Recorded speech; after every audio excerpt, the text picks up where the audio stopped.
ஓம்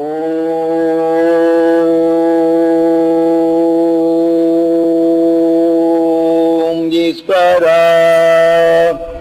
குருதேவா. இன்று விஞ்ஞான உலகில் வரும் தீமையிலிருந்து மீண்டு அந்த மகிழ்ச்சிகளின் அருள் ஒளி வட்டத்தில் இன்று உலகம் முழுவதுக்கும் பேரின்பம் பெருநிலை பெறும் தகுதியாக நாம் இன்று அமர்ந்திருந்து நாம் எடுக்கும் மூச்சலைகள் உலக அனைத்துக்கும் படர்ந்து உலக மக்கள் சேமம் பெறும் நிலையாக நமது உணர்வலைகள் படர வேண்டும், அந்த சக்தி நாம் பெற வேண்டும் என்ற உணர்வுடன் அமர்ந்து நமது குருவின் திரு அருள் பெறுவோம். குருவின் திருவருளால் மகர்ஷிகளின் அருள் ஒளி பெறுவோம். மகர்ஷிகளின் அருள் ஒளியால் இன்றைய உலகில் பொருளறிந்து செயல்படும் திறன் பெறுவோம். ஆக நாம் எல்லாம் ஓர் குடும்பம், ஓர் இனம் என்ற நிலைகள் அந்த உணர்வின் சக்தியை நமக்குள் பதிவு செய்வோம். ஆக சூரியன் எவ்வாறு பல கோள்களின் நிலைகள் பல பல உணர்வின் நிலைகள் கொண்டிருந்தாலும் நட்சத்திரங்கள் கொஞ்சம் சவுண்ட் வச்சு, நட்சத்திரங்கள் 27 விதமான உணர்வலைகளை அது பாய்ச்சினாலும் அதனுடைய கதிரி சக்திகளை இயக்கினாலும் ஒரு பிரபஞ்சம் ஒரு ஐக்கியமாக இருந்து சூரியன் ஒளி சுடராக இன்று சொல்ந்து கொண்டிருக்கின்றது. அதை போல நாம் அனைவரும் ஒவ்வொரு மனிதரும் நாம் கோள்தான். ஆக நமது உயிர் சூரியன். ஆக நாம் எல்லோரையும் சகோதர பாவத்துடன் நமக்குள் இயக்கும் இந்த உணர்வின் சக்தியை ஒருங்கிணைந்து நமக்குள் பல உணர்வுகள் நல்லது கெட்டது என்ற நிலையை அறிய செய்யும். அதன் உணர்வுகளை அதன் இனம் கொண்டு அது கவர்ந்து நமக்கு தெளிவுபடுத்திக் கொண்டிருக்கும். அந்த உணர்வின் தன்மையை நமக்குள் சமப்படுத்தும் உணர்வின் ஒளியாக மாற்றி சென்ற மகரிஷி குருதேவருடைய அருள் சக்தி இன்றும் ஒளி சுடராக படர்ந்து அவர் தனக்குள் கவர்ந்து எடுத்துக்கொண்ட ஆற்றல் மிக்க இச்சக்தி இன்று சப்தரிஷி மண்டலத்துடன் இன்று அவரும் சுழந்து கொண்டு அவர் உபதேசித்த உணர்வுகள் இங்கே படர்ந்து கொண்டிருக்கும் இந்த வேளையில் நாம் அனைவரும் இன்றைய நாள் வைகுண்ட ஏகாதசி என்று நமது இந்து என்று சொல்ல வேண்டாம். ஏனென்றால் இந்த மரபு என்று சொல்ல வேண்டாலும் புரிந்து கொள்ளவில்லை. அதற்காக வேண்டியாவது நான் இதை சொல்லுகின்றேன். நமது இந்தியாவின் சாஸ்திர நிலைகள் படி இன்று ஒரு மனிதன் ஆக ஒளிநிலையின் உணர்வின் தன்மையை பெறும் தகுதி பெறப்படும் போது வைகுண்ட ஏகாதசி என்று சொல்வார்கள். இந்த நாளில் உடலை விட்டு பிரிந்து சென்றால் அவர்கள் புனிதம் பெறுவார் என்ற எண்ணங்கள் தான் உண்டே தவிர, ஆனால் இந்த நாளில் இந்த மனித வாழ்க்கையில் அருண் ஞானிகளின் உணர்வை நாம் தெளிவாக எடுத்துக்கொண்டால் அந்த காலங்களில் தான் நாம் விண் உலகம் செல்லும் நாள் ஆகின்றது. இன்று மார்கழி மாதம் என்பது ஆக தெய்வத்துக்குரிய நாள் என்று அமைத்து வைத்து இந்த நன்னாளில்தான் வைகுண்ட ஏகாதசி என்ற நிலையும் முறைப்படுத்தி மனிதன் தன் வாழ்க்கையில் ஒவ்வொரு வருடமும் நாம் இந்த எந்தெந்த கணக்கில் நம் வாழ்க்கையை தீமை அகற்றி மெய் உணர்வின் வழியில் நாம் சென்றோம் என்ற நிலையை அறிந்துணர்ந்து அதன் வழிகளில் இன்றைய நன்னாளில் இன்னைக்கு மகரிஷிகள் இன்று மனித வாழ்க்கையிலிருந்து விடுபட்டு உணர்வின் தன்மையை ஒளியாக மாற்றி விண்ணுலகம் சென்றடையும் நன்னாளாக மனிதனின் உணர்வின் நிலைகளில் உயிர் 10வது நிலை அடைந்து உணர்வை ஒளியாக மாற்றி விண்ணுலகம் சென்ற நன்னாள் என்று அன்றைய மகரிஷிகள் தேர்ந்தெடுத்தார்கள். ஆகவே அந்த அருள் வழியில் நாமும் சென்று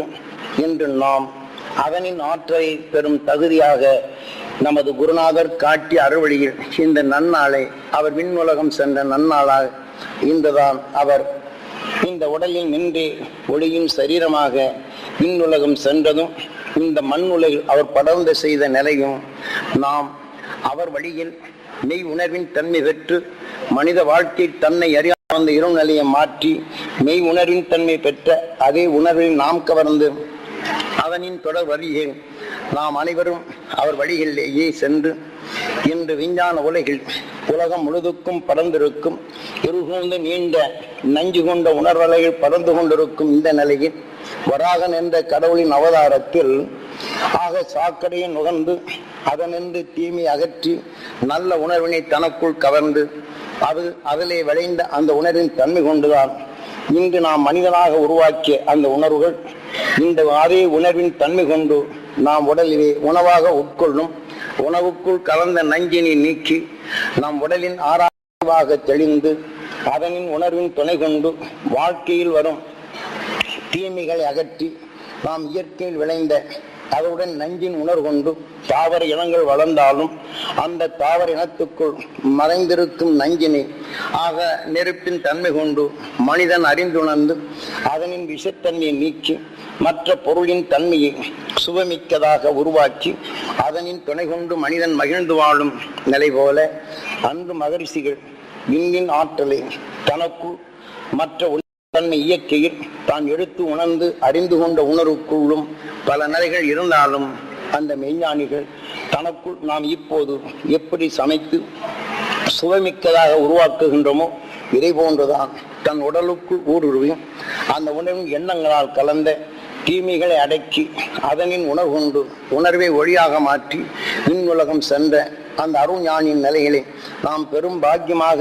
நமது குருநாதர் காட்டிய அறுவழியை இன்று நாம் அனைவரும் பதிவு செய்து அந்த உணர்வின் நல்ல வித்தாக நமக்குள் பதிவு செய்து இதே ஆண்டில் நமது நிலைகள் அந்த மெய்ஞானின் அருளை நமக்குள் புகுத்து அதன் அருளின் துணை கொண்டு நாம் இந்த விஞ்ஞான உலகில் வரும் தீமையை அகற்றி பொருளிறந்து செயல்படும் நன்னாளாக நமது குரு காட்டிய அருள்வழியில் இன்று நாம் செல்வோம் என்ற நிலையில் எடுத்துக்கொண்டு ஓம் ஈஸ்வராங்கிற போது நமது உயிர் ஜீவனாக இருந்து இயங்கி கொண்டு நாம் எண்ணிய நிலைகள் இயக்கமாக இருக்கிறதை உயிரை ஈசன் என்று நமது குருநாதர் காட்டிய வழியில் நம் உயிரை வேண்டி நமக்குள் இருக்கும் அனைத்து உணர்வுகளுக்கும் குருவாக இயங்கி கொண்டிருக்கின்ற நமது உயிரை அது ஈசனாக மதித்து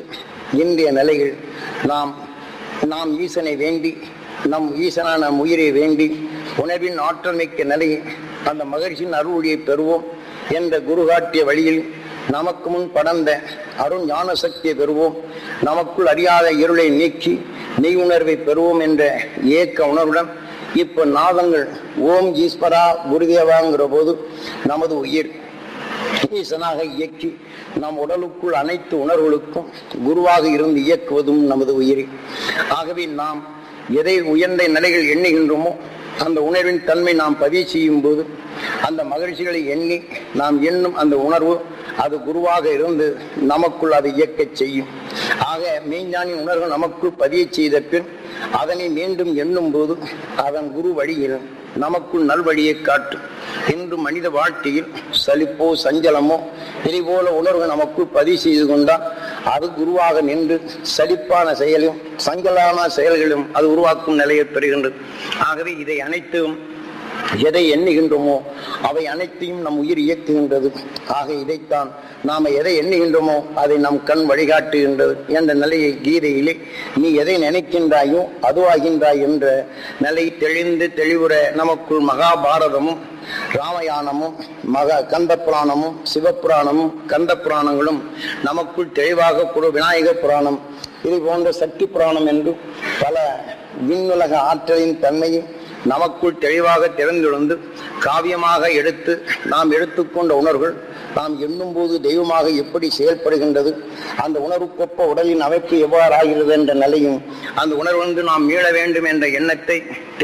தெளிந்துணர்ந்து தெளிந்த நிலைகள் நம்மளுக்கு உணர்த்திய காவிய காப்பியங்களை நாம் விளையாட்டு போர் அது லாப நோக்கத்துடன் அதன் உள்பொருளை அறியாது நாம் இன்று மறைந்து போன அந்த அருண் ஞானத்தினுடைய நிலைகளும் மனித உடலுக்கு உணர்வும் அது இயக்கத்தின் தன்மையும் அறிந்து உணர்வதற்காக செய்த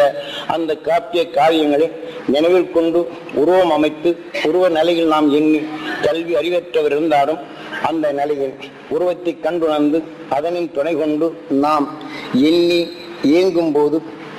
அந்த காவியத்தை நினைவு கொள்ளும் போது அந்த அருஞான சக்தி சுவாசித்து அதன் உணர்வாக நமக்குள் தெய்வ செயலை நிகழ்த்தும் உணர்வின் செயலாக கண்டுணர்ந்து சூட்சம நிலையில் மறைந்ததை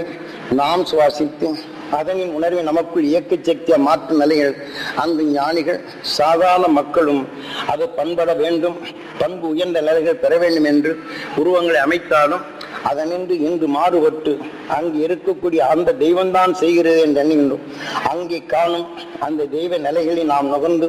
நமக்குள் இயக்கினால்தான் அதனின் நிலைகள் செயல்படும். ஆகவே நாம் இன்று நாம் மகரிஷிகளை எண்ணினாலும் அந்த மகரிஷிகளின் அருசக்தியை நாம் பெற வேண்டும் என்று எண்ணி நாம் சுவாசிக்கும் போது நம் உயிர் குருவாக நின்று நாம் எண்ணிய உணர்வை அந்த ஞானத்தின் நிலைகள் பதிவாக்கி அந்த குருவின் நிலைகள் நாம் இயக்க நிலைகள் பெறும் தகுதி பெறுகின்றோம்.